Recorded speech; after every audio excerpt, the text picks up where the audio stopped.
दोस्तों, अगर आप जॉब करते हैं तो एक चीज से जरूर वाकिफ होंगे, क्वाइट फायरिंग। अगर आप इसके बारे में नहीं जानते तो आपको जान लेना चाहिए और इसमें हम आपकी मदद करेंगे।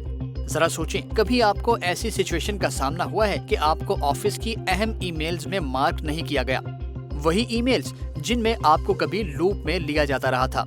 कभी ऐसा हुआ है कि आपको उन मीटिंग्स में बुलाया ही नहीं जाता जिनका आप कभी हिस्सा हुआ करते थे, या ऐसा हो कि आप खुद को अहम फैसलों से बाहर महसूस करें, तो ये क्वाइट फायरिंग की निशानी ही है। आपका बॉस या मैनेजर आपको खामोशी से जॉब से निकाल रहा है। नाम की तरह ये कॉन्सेप्ट भी बहुत लाजवाब है, बिल्कुल उसी तरह जैसे हम लाजवाब टॉपिक्स पर आपके लिए वीडियोस बनाते हैं। तो अगर आप सब्सक्राइब कर लेंगे तो हमें अच्छा लगेगा। दोस्तों, आइए इसको समझने की कोशिश करते हैं कि आखिर ये क्वाइट फायरिंग है क्या। मिसाल के तौर पर मैनेजर या बॉसेस एम्प्लॉय को डीमोरलाइज कर दें, कोई ऐसी सिचुएशन बना दें कि एम्प्लॉय जॉब छोड़ने पर मजबूर हो जाए। अब कुछ समझ आना शुरू हुआ? हो सकता है आप में से कुछ लोग इस क्वाइट फायरिंग के विक्टिम रहे हों। हो सकता है आपने ये किसी के साथ होते हुए देखा हो। देखा जाए तो ये वर्क प्लेस पर नया ट्रेंड नहीं है। अभी हाल ही में एक सर्वे हुआ जिसमें 20,000 मुलाजिमीन ने हिस्सा लिया। उनमें से 80% ने या तो क्वाइट फायरिंग को फेस किया या फिर उन्होंने औरों के साथ होते हुए देखा। आइए अब आपको बताते हैं कि क्वाइट फायरिंग के साइंस क्या क्या हो सकते हैं।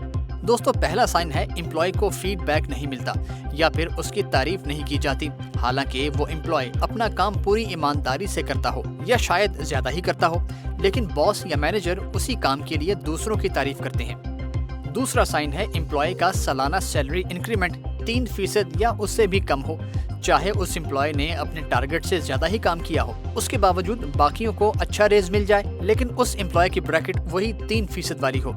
तीसरा साइन तब पता चलता है जब बॉस या मैनेजर एम्प्लॉय को मीटिंग के लिए टाइम न दे, मीटिंग आगे से आगे शेड्यूल होती रहे। इसका मतलब ये होता है कि वो एम्प्लॉय से मिलना ही नहीं चाहता। बॉस उसको इग्नोर करता है, लेकिन दूसरी तरफ वो बाकी सबको मुकम्मल टाइम देता है। तो दोस्तों, ये क्वाइट फायरिंग ही तो है, मतलब वो आपके साथ मजीद काम ही नहीं करना चाहता। दोस्तों, चौथा साइन है जिस एम्प्लॉय को क्वाइट फायर किया जा रहा है उसको अच्छे प्रोजेक्ट से बाहर रखा जाता है।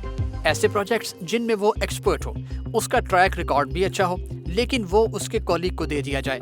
फिर पांचवा साइन है कि उस एम्प्लॉय को अप टू डेट नहीं रखा जाता, खास करके उस इन्फॉर्मेशन से जो उसके काम के लिए रेलिवेंट हो। छठा साइन है बॉस या मैनेजर उस एम्प्लॉय के साथ कैरियर ग्रोथ के बारे में बात नहीं करता, बल्कि उल्टा उसकी ग्रोथ की राह में रुकावट बन जाता है। जैसा कि उसकी सालाना प्रमोशन होने वाली है, लेकिन वो बगैर किसी वजह से रोक ली जाए। सातवीं निशानी ये है कि ऑफिस मैनेजमेंट उस एम्प्लॉय को डिमोट कर देती है, वो भी बगैर किसी खास वजह के। तो ये क्वाइट फायरिंग ही तो है। क्वाइट फायरिंग का मतलब वर्कर को नजरअंदाज करना, कंपनी के रिसोर्सेज तक उसकी रसाई खत्म हो जाना या मौकों का ना मिलना। दोस्तों, कुछ एक्सपर्ट्स के ख्याल में क्वाइट फायरिंग बिल्कुल वैसे है जैसे वर्क प्लेस बुलिंग। ये टॉक्सिक वर्क प्लेस का एक क्लासिक एग्जाम्पल भी है। इस मौजू पर हम एक तफसीली वीडियो भी बना चुके हैं, अगर आपने अभी तक नहीं देखी तो देख लीजिएगा। लेकिन बॉसेस आखिर क्वाइट फायर क्यों करते हैं? क्यों वो एक एम्प्लॉय से ग्रेसफुली नहीं कह सकते कि आप जा सकते हैं? जानते हैं क्यों? क्योंकि इस पर उन्हें एम्प्लॉय को कंपनसेट करना होता है। जब किसी एम्प्लॉय को फायर किया जाता है तो पॉलिसी के मुताबिक उसको कंपनसेशन दी जाती है, जैसे कि 1 या 2 सैलरीज। लेकिन अगर वो एम्प्लॉय खुद ही रिजाइन कर दे तो फिर कंपनी कोई कंपनसेशन नहीं देती, क्योंकि एम्प्लॉय तो अपनी मर्जी से जा रहा है। वैसे देखा जाए तो फायर करना काफी मुश्किल होता है, बहुत से बॉसेस इससे घबराते भी हैं।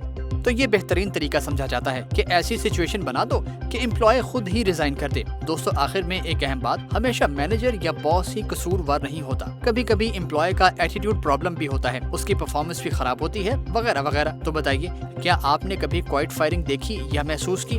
हमें कमेंट्स में लिखिए। इस वीडियो को लाइक और शेयर कीजिए। देखते रहिए एक्सप्लेनर उर्दू।